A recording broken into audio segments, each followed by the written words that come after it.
사고의 자유. 오늘의 이야기. INFJ가 사회적 관계를 피하는 9가지 이유. 지금 시작합니다. INFJ에게 있어서 사람들과 교류하는 것은 좋을 때도 있지만 어려울 때도 있습니다. 그들에게 사람들과 연결되는 것은 보람과 만족감을 줄 수 있지만 동시에 스트레스와 불안을 가져올 수 있죠. INFJ는 직관, 동정심, 자기성찰을 주요한 특징으로 갖고 있는 성격입니다. 이러한 특징은 다른 사람들과 쉽게 공유되지 않을 수 있죠. 그래서 많은 INFJ에게 형식적인 사회적 접촉은 감정적으로 많이 지치게 되고 그들이 그러한 접촉을 피하고자 하는 것은 당연한 일입니다. 지금부터 INFJ가 사회적 관계를 피하는 이유를 알려드리겠습니다. 첫 번째, INFJ들은 구조적인 삶을 선호합니다. 예측 가능성과 질서에 대한 본능적인 욕구 때문에 많은 INFJ들은 구조화된 일상을 통해 안정감을 찾습니다.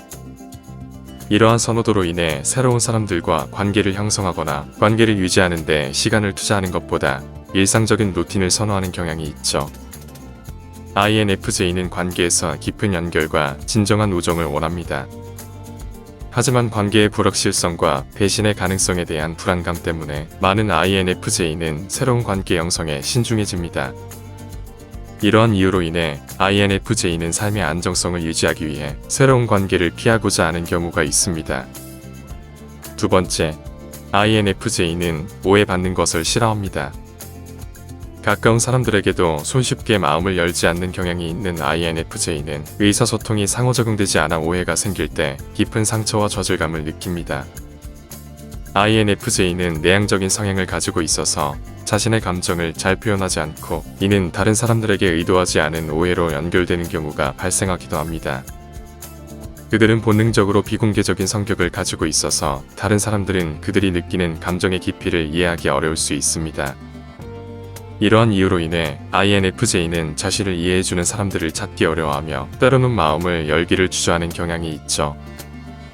그래서 INFJ는 자신을 보호하기 위해 벽을 높게 세우고 잘못된 판단이나 오해를 피하기 위해 깊은 인간관계를 피하려는 경향이 있을 수 있습니다.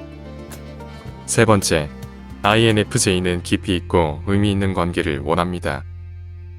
INFJ 유형은 표면적인 대화나 사소한 이야기보다는 깊이 있는 대화와 의미 있는 관계를 선호합니다. 이런 이유로 그들에게 거칠이나 표면적인 상호작용은 시간 낭비로 느껴지죠. 그래서 다른 사람과 진정한 마음으로 소통할 수 없다면 INFJ는 혼자 시간을 보내는 것을 선택합니다. 또한 INFJ는 직관력이 뛰어나서 진정한 연결을 원하지 않는 사람을 쉽게 감지할 수 있죠.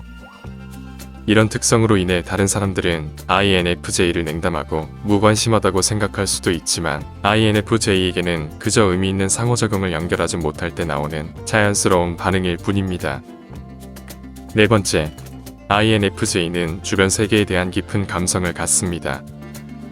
INFJ 유형은 주변 세계에 대한 깊은 감성으로 인해 사회적으로 연결되는 것을 어려워합니다. 그들은 사회적 상호작용에서 공감과 이해를 원합니다.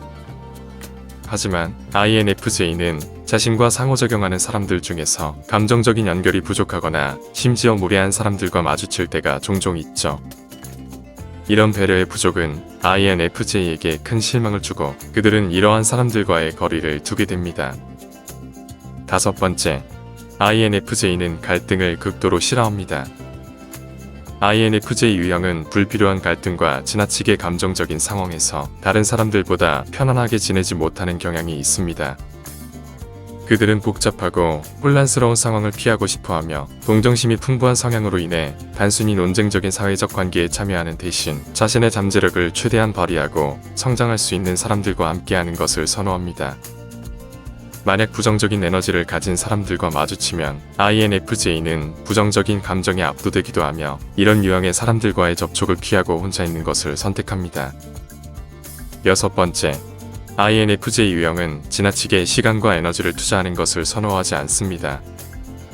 그들은 다른 성격 유형 중에서도 가장 독립적이고 내향적인 특징을 가지고 있습니다. 이런 성향으로 인해 자신을 지나치게 과부하시키는 것에 대해 주저하게 됩니다. INFJ는 모든 사람들을 만족시키는 것은 불가능하다는 것을 나이가 들며 깨닫고 가장 필요한 것에 우선순위를 두게 됩니다. 그래서 자신의 역량을 소모할 것 같은 사회적 상호작용을 피하는 것은 자연스러운 선택이죠. 때로는 친구나 가족과의 연결이 멀어져 보일 수 있지만 실제로는 다른 사람들의 기대에 압도되지 않도록 자신의 감정적인 에너지를 보호하기 위해 그렇게 하는 것입니다. 활발한 사회적 활동이 삶에서 중요한 역할을 하지만 INFJ는 때때로 상황에서 멀어져서 자신에게만 시간을 할애하는 것이 필요하다는 것을 알고 있습니다. 7번째, INFJ는 다른 사람들의 부정적인 동기를 느낄 수 있습니다. INFJ는 사건 사이에 보이지 않는 연결을 파악하는 능력이 놀라울 정도로 탁월합니다.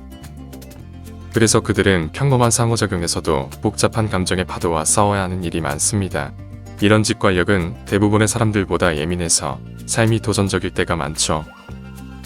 이로 인해 INFJ는 자연스럽게 특정한 사람들과 거리를 두려는 경향이 있습니다. 그것은 불안 또는 걱정과 거리를 두는 것이죠. 이 깊은 통찰력으로 인해 느껴지는 감정의 밀도는 가끔 압도적이고 위협적일 수 있어서 INFJ는 자신의 진정한 내면을 남들에게 보이기 싫어할 때가 있습니다. INFJ 유형은 다른 사람들과 표면적인 관계를 맺는 것보다 자신의 생각과 감정에 집중하며 내면으로 몰입하는 것이 더 낫다고 판단합니다. 8번째, INFJ는 가치와 신념을 소중히 여깁니다. 그들은 가치와 신념을 중심으로 삶을 살기 때문에 이에 반하는 사람이 나타나면 강한 거부감을 느낄 수 있습니다. 이런 상황은 매우 불편할 수 있어서 INFJ들은 종종 그런 유형의 사람들을 피하려는 합리적인 선택을 하곤 하죠. 그들은 자신의 가치관을 존중하지 않는 사람들과 상처를 주는 대화나 행동에 자신을 연결시키지 않으려고 합니다. 그들은 자신의 가치와 신념을 소중히 여기기 때문에 그 가치에 반하는 사람들과의 깊은 갈등이나 불화를 피하려고 하는 것이죠. 이런 선택은 다양한 의견에 관심이 없다는 것이 아니라 오히려 자신과 크게 의견이 다른 사람들로부터 상처받지 않기 위한 직관적인 판단입니다. 9번째, INFJ는 자신의 개인적인 경계를 매우 중요하게 여깁니다. INFJ는 개인적인 경계를 침범하는 사람들을 피하려는 경향이 있습니다. 경계란 자신의 안정과 존중받음, 그리고 자신의 삶을 통제하기 위해 설정하는 기준입니다. 다른 사람이 이 경계를 무시하거나 침범하면 INFJ는 침해받고 존중받지 못하고 또는 압도된다는 느낌을 받을 수 있습니다. INFJ의 경계를 침범하는 방법은 다양합니다. 예를 들어 개인적인 공간을 침범하거나 허락 없이 개인적인 정보를 공개하거나 자신의 신념이나 가치를 INFJ에게 강요하는 것 등입니다. INFJ는 자신의 경계가 계속해서 침범되고 있다고 느낄 때 그들은 자신의 안녕과 자유를 보호하기 위해 해당 사람과의 거리를 두는 선택을 합니다. INFJ는 종종 두 개의 세계를 갖는 듯한 복잡한 성격을 가지고 있습니다. 한쪽에서는 다른 사람들과의 연결과 깊은 교감을 강하게 갈망하지만 다른 한편에서는 에너지를 회복하고 내면의 집중을 위해 혼자 있는 시간이 필요합니다. 이는 INFJ들이 충실한 삶을 살기 위해 균형을 잡아야 하는 섬세한 상황입니다. 오늘 이야기로 INFJ들이 이런 고민을 가지고 살아간다는 것을 이해하는데 조금이나마 도움이 되었으면 좋겠습니다. 오늘 이야기는 여기까지입니다. 영상이 마음에 드셨다면 구독과 좋아요 부탁드립니다. 끝까지 시청해주셔서 감사합니다.